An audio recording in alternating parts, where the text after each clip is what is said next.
The church will not take over anything if the church has no influence. Yes. Na influence duniani iko sehemu hizi. Yes. In politics and in money. Mtu yoyote mwenye nguvu kwenye jamii yoyote, either politically is powerful or financially is powerful. Yes. Those are exactly areas ambazo shetani he knew he took over. And it's so clear. Even the Bible says, Yesu alijaribiwa majaribu kadhaa. Moja ya jaribu alijaribiwa, it was political or taking over. Influence. Kazi ya shetani kila siku ni kumuonyesha mtoto wa Mungu kwamba hili jambo sawa linawezekana kupatikana, lakini kwa njia hii unataka kutumia ya kimungu haipatikanaki. Nakumbuka zamani tulikuwa mpaka tunaamini siasa ni dhambi. Na pale ndipo shetani alipolinyang'anya kanisa madaraka ya kiserikali. Aina ya mtizamo uliokuwa ndani ya kanisa juu ya politics, walikuwa naamini siasa ni dhambi, siasa ni kitu kichafu, siasa ni kitu kibaya. Kwa hiyo uwezo wa watoto wa Mungu kukaa kwenye nafasi za kimamlaka, it was impossible. So leo hii hata ukiliona kanisa lina complain au lina laani vikali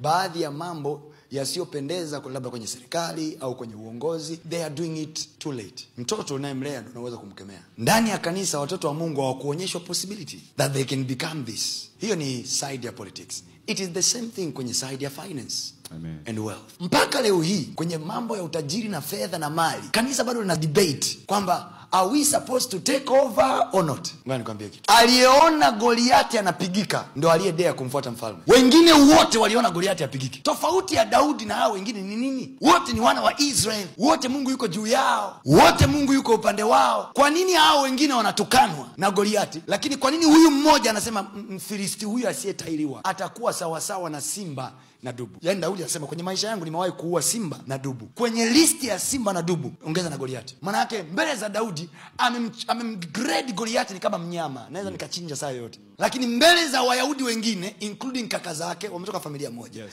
including mfalme aliyekuwa madarakani wakati ule anaitwa Sauli, alikuwepo pale. Wote walichokuwa wanajua kuhusu Goliati walikuwa wanasivia Goliati kwamba ni mtu anayejua vita. So the information concerning money towards your mind, the information concerning politics, yes, leadership, information ulionayo concerning taking over, kutawala, kumiliki, information ulionayo kwamba Mungu anaweza kutupa hivi. Hamna mwanadamu mwingine kwenye Biblia aliyeandika kwenye maelezo yake akisema hivi, niombe nami nitakupa mataifa.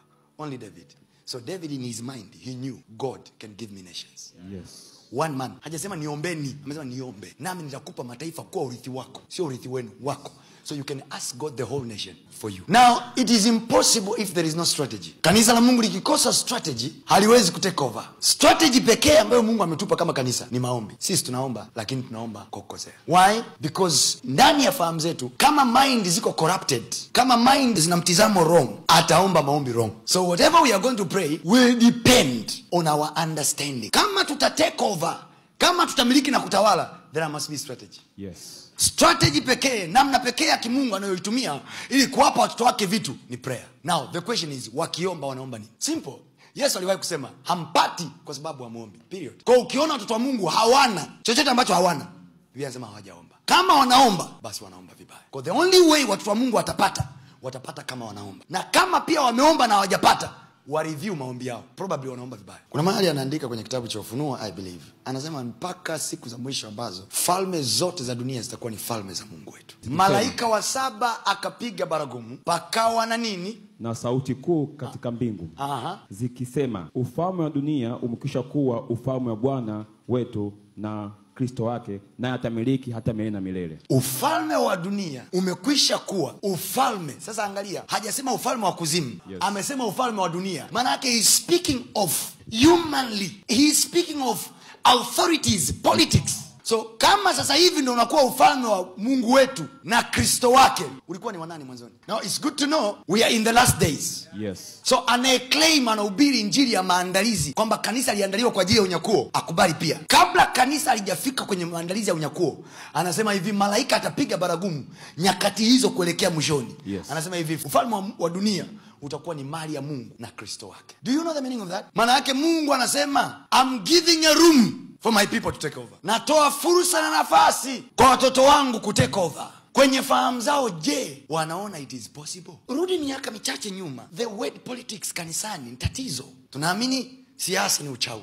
Yes. So tayari kuanzia kwenye kanisa mpaka mtaani atakayechukua anatakiwa kuloga. Kwa tayari tunajua viti vyote vya utawala na mamlaka alikuwa navyo shetani. Kwa hiyo kama watu wanatoa kafara wanaloga, maana yake kuna gharama watu wanalipa ili shetani awape.